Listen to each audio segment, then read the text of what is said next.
আসসালামু আলাইকুম। Technique easy এডুকেশনের পক্ষ থেকে সকলকে আন্তরিক শুভেচ্ছা ও অভিনন্দন জানিয়ে শুরু করছি।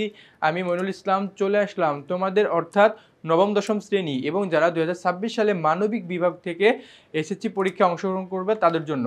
তো আমি মূলত এর আগে তোমাদের অষ্টম অধ্যায় টাইপ 1 শেষ করছি।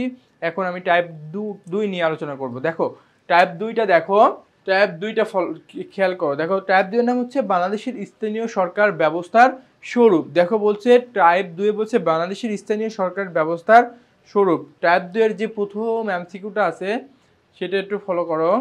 দেখো 9 নম্বর কি বলছে? 9 নম্বর বলছে হচ্ছে বাংলাদেশে বর্তমানে কত স্তর বিশিষ্ট স্থানীয় সরকার কাঠামো রয়েছে? আমরা জানি বাংলাদেশে বর্তমান 3 স্তর বিশিষ্ট সরকার ব্যবস্থা বা স্তর বিশিষ্ট সরকার কাঠামো রয়েছে। 1 নম্বর কি বলতো? 1 নম্বরের নাম হচ্ছে ইউনিয়ন পরিষদ। ঠিক আছে, এটা একটু আমি বলে দিই। ইউনিয়ন পরিষদটা হচ্ছে কি বলো? ইউনিয়ন পরিষদ হচ্ছে সর্বনিম্ন। ঠিক আছে, ইউনিয়ন পরিষদটা কি? ইউনিয়ন পরিষদ হচ্ছে সর্বনিম্ন স্তর। ঠিক আছে, সর্বনিম্ন স্তর।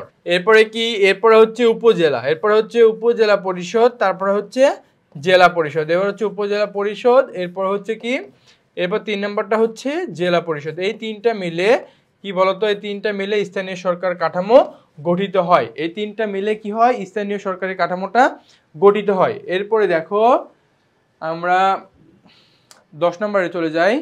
দেখো 10 নম্বরে একটু খেয়াল করো। পল্লী এলাকায় স্বায়ত্তশাসিত প্রতিষ্ঠান কি? পল্লী এলাকায় স্বায়ত্তশাসিত প্রতিষ্ঠান কি? পল্লী এলাকায় দেখো, পল্লী এলাকায় দেখো বলছে পল্লী এলাকায় স্বায়ত্তশাসিত প্রতিষ্ঠান কি? পল্লী এলাকা হচ্ছে জেলা পরিষদ, পৌরসভা, ইউনিয়ন পরিষদ না উপজেলা পরিষদ? এটা হচ্ছে তোমার 3 নম্বর হবে। পল্লী এলাকায় মানে গ্রাম এলাকায় স্বায়ত্তশাসিত প্রতিষ্ঠানের নাম হচ্ছে ইউনিয়ন পরিষদ। ঠিক আছে, ইউনিয়ন পরিষদ। এরপরে 11 নম্বরটা দেখো। 11 নম্বর হচ্ছে আমাদের দেশে গড়ে কতটি গ্রাম নিয়ে একটি ইউনিয়ন পরিষদ গঠিত হয়? আমাদের দেশে গড়ে কতটি গ্রাম নিয়ে ইউনিয়ন পরিষদ গঠিত হয়? দেখো 4 থেকে 8 না, এত কম নিয়ে কখনো একটি ইউনিয়ন গঠন হতে পারে না। 8 থেকে 12 না, এটাও না। 10 থেকে 12 না। আচ্ছা, আনসার হচ্ছে 10 থেকে 15টি গ্রাম নিয়ে একটি ইউনিয়ন পরিষদ গঠন হয়। ঠিক আছে, এরপরে 12 নম্বরটা দেখো। 12 নম্বর বলছে ইউনিয়ন পরিষদের সাধারণ সদস্য সংখ্যা কতজন? বলছে একটা ইউনিয়ন পরিষদের সাধারণ সদস্য সংখ্যা হচ্ছে 9 জন। একটি ইউনিয়ন পরিষদের কি বলতো? একটি ইউনিয়ন পরিষদের সাধারণ সদস্য সংখ্যা হচ্ছে 9 জন। একজন কি থাকে বলতো ইউনিয়ন পরিষদে? একজন থাকে চেয়ারম্যান, আর বাকি 8জন কি? 8জন হচ্ছে মেম্বার। ঠিক আছে, এরপরে 13 নম্বরটা দেখো।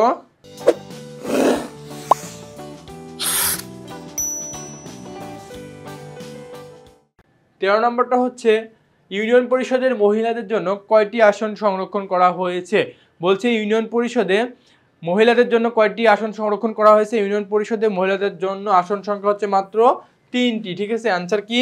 3টি। এরপরে 14 নম্বরটা একটু খেয়াল করো। বলছে মেয়াদ পূর্তির পূর্বে ইউনিয়ন চেয়ারম্যান ও যে কোনো সদস্য অপসারণ পদ্ধতি হলো। বলছে মেয়াদ পূর্তির পূর্বে মানে ধরো একটা ইউনিয়ন পরিষদ চেয়ারম্যানের মেয়াদকাল থাকে 5 বছর। এই 5 বছর আগেই তাকে অপসারণ করা হবে। তো এখন অপসারণ করার পদ্ধতির নাম কি? দেখো বলছে ইউনিয়নের সর্বস্তরের জনগণ মিছিল করে না 2/3 সদস্যের অনাস্থা ভোটের মাধ্যমে? তাহলে আনসার হচ্ছে 2/3 সদস্যের অনাস্থা ভোটের মাধ্যমে। ঠিক আছে, রাইট আনসার হচ্ছে খ। 2/3 মানুষের অনাস্থা ভোটের মাধ্যমে কি করা হয়? ইউনিয়ন চেয়ারম্যানকে অপসারণ করা হয়। ঠিক আছে, এরপরে 15 নম্বরটা দেখো। 15 নম্বরটা হচ্ছে ইউনিয়ন পরিষদের চেয়ারম্যানকে কিভাবে অপসারণ করা হয়? ওই যে একটু আগে পড়লাম 2/3 সদস্যের অনাস্থার মাধ্যমে। 2/3 কি এটা রিপিট আসছে, বুঝছো? এটা একটু আগেই আমরা পড়ছি। তাহলে 2/3 সদস্যের অনাস্থার মাধ্যমে। ঠিক আছে, এরপরে 16 নম্বরটা দেখো। 16 নম্বরটা বলছে দেখো 16 নম্বর হচ্ছে কত সদস্যর অনাস্থা ভোটে ইউনিয়ন পরিষদ? বলছে কত সদস্যর অনাস্থা ভোটে ইউনিয়ন পরিষদের চেয়ারম্যান ও সদস্যের অপসারিত হতে পারে? দেখো এটা হচ্ছে 2/3। এটা হচ্ছে কি 2/3 কি ভোটের অনিস্তার মাধ্যমে কি হতে পারে?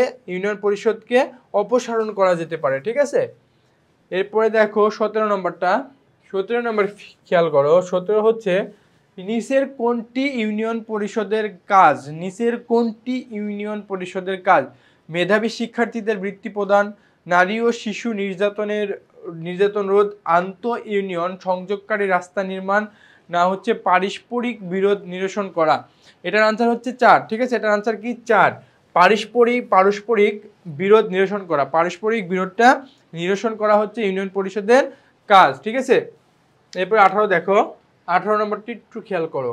18 নম্বর হচ্ছে রতন মিয়া কোন স্থানীয় প্রতিনিধি?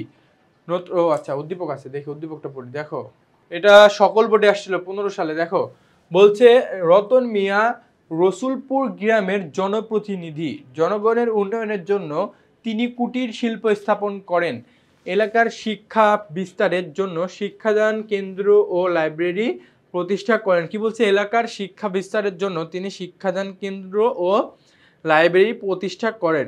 এখন 18 নম্বর হচ্ছে রতন মিয়া কোন স্থানীয় প্রতিনিধি? রতন মিয়া কোন স্থানীয় প্রতিনিধি? রতন মিয়া হচ্ছে ইউনিয়ন পরিষদের স্থানীয় প্রতিনিধি। ঠিক আছে, রতন মিয়া কোথাকার স্থানীয় প্রতিনিধি? ইউনিয়ন পরিষদের।